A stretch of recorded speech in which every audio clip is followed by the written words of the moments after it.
Morning, Tim. Morning, Tom. Congratulations on breaking Thank you very much. winter oilseed rape record. How did it go? It was very, very difficult cutting it with the sea fret. It was very, very awkward. We waited for a while for hopefully for the conditions to improve, but it was one of those days where we were a bit worried about the weather, so we had to carry on with it. And it cut a little bit wet, but right from the start we felt we were going to be close, and it's always exciting up here when we're going for things like that. So, Tim, where are we going next year? The one thing that became apparent, especially from the combine seat, was when we were driving down the tramlines looking across it, you could see that the light leaf spot had actually got up to the top of the canopy, so you could see damage in the pods and lighter areas where the disease had got in. So obviously we've got quite a lot of work to look at that disease program and just see where we can tinker it to try and keep that light leaf spot out. It's something I've noticed in the Charger variety, but I didn't notice it so much in the incentive, so it's something we've definitely got to work on the Charger. Light leaf spot disease is moving further south and becoming a real issue. Delta, one for all, this coming autumn, what are your thoughts? I think we'll run with the multi-application system we've been doing this last autumn, and starting right as soon as we can, possibly when it's out the ground. So that first flea beetle application round about the cotyledon stage, and we're going to hit it with Delta 1 for all then, because so far every crop we've applied it to, the earlier we've applied it to, the greater yield we've got out of it.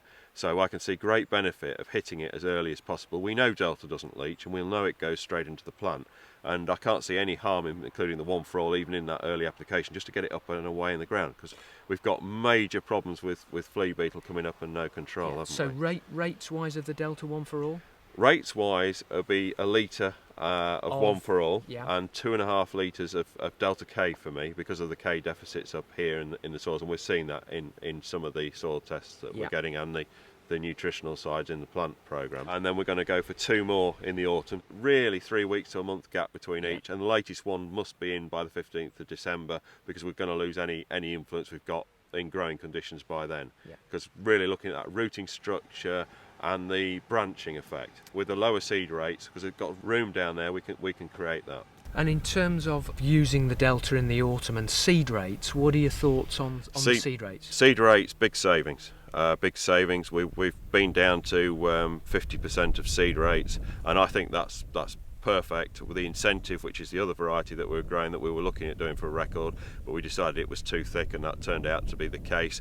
We drilled that at a normal rate, so at the 4 to 4.5 kilograms a hectare, and it turned out to be too thick. So that's something that I've definitely identified. With the later drillings, we can still drop the seed rates right down. So I'd be looking at doing 50% on the incentive, the same as we've done on the Charger this year, which was at 2.4. 50% of the 4.5 kilos. Yeah. So Tim, one of the big things for me this year has been how we're establishing these crops and how even these crops are looking from the autumn into the spring, into the summer, and ultimately from the combine map. Everything is so much even, and I guess you're putting this down to the nutrition. The nutrition's definitely brought it to a new level. It's what we've always found with the Delta 1 for all program, right from when I started this back in 2010. Field evenness, it's difficult to describe it, but now we've got a drone that's pictured it from the top, and we've now got field maps to prove it. It's very difficult to walk a farmer into field and say that's what field evenness is, but actually now you can see it from the satellite map and everything else. It's actually producing the lower end of the land yield type. So if you're doing sort of a 3 tonne a hectare yield on an oilseed rape, using the Delta 1 for all program can put that up to 5 tonne a hectare.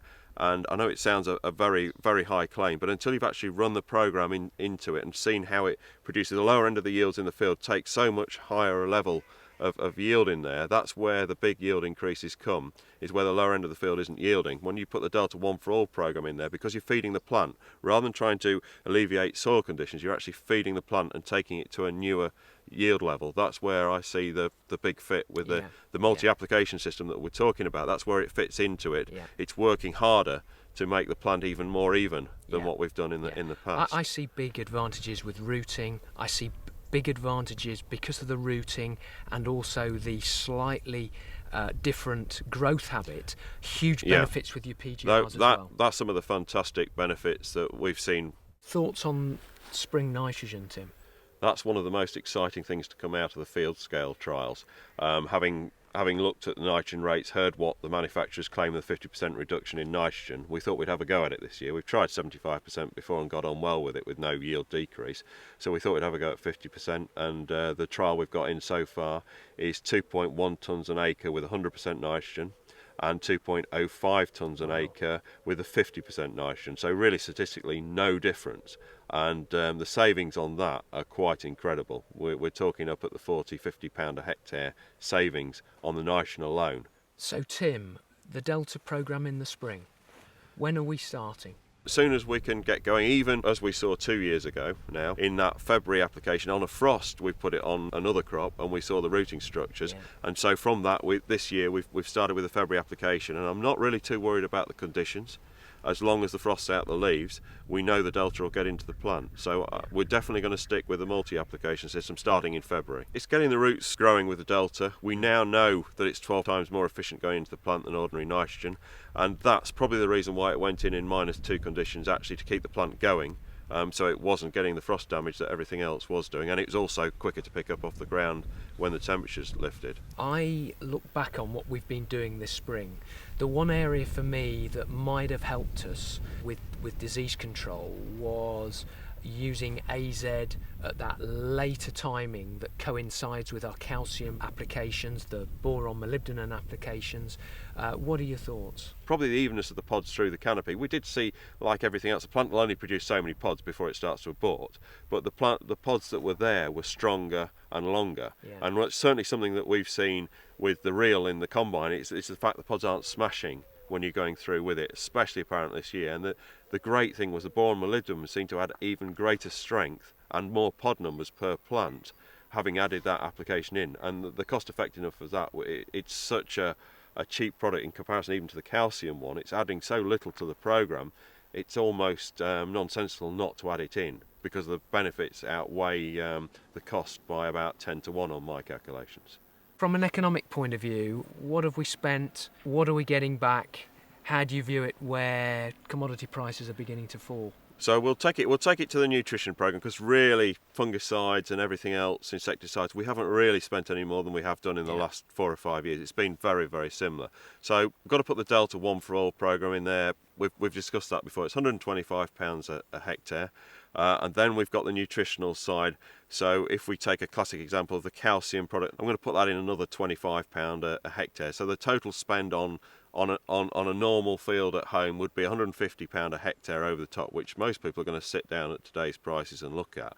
But let's just go to it into a bit more detail. With a half a seed rate saving, and let's be on the safe side, let's say a 25% nitrogen saving. So putting those two together on oilseed rape is going to give you around about £85 a hectare saving. So all of a sudden, that big gap between 150, 85, we're now talking £65 a hectare actual spend on the programme, for a yield increase on average of about 1.5 tonne a hectare with a full nutrition programme. So getting 1.5 over the top of that, 250, it's just, 350 to 375 pounds a hectare over a £65 a hectare spend if you put the savings in there. It's just so easy to justify spending it that until you've actually tried the programme to see what you can put your returns. It's all about margins when prices are low and whether you can justify it. Well, on rape, it's a no-brainer in terms of using the programme to justify where we're at. Having heard the yields roundabout, where we're sitting at on our averages at miles over 5 tonne a hectare on both farms, including the Tumby Sandland,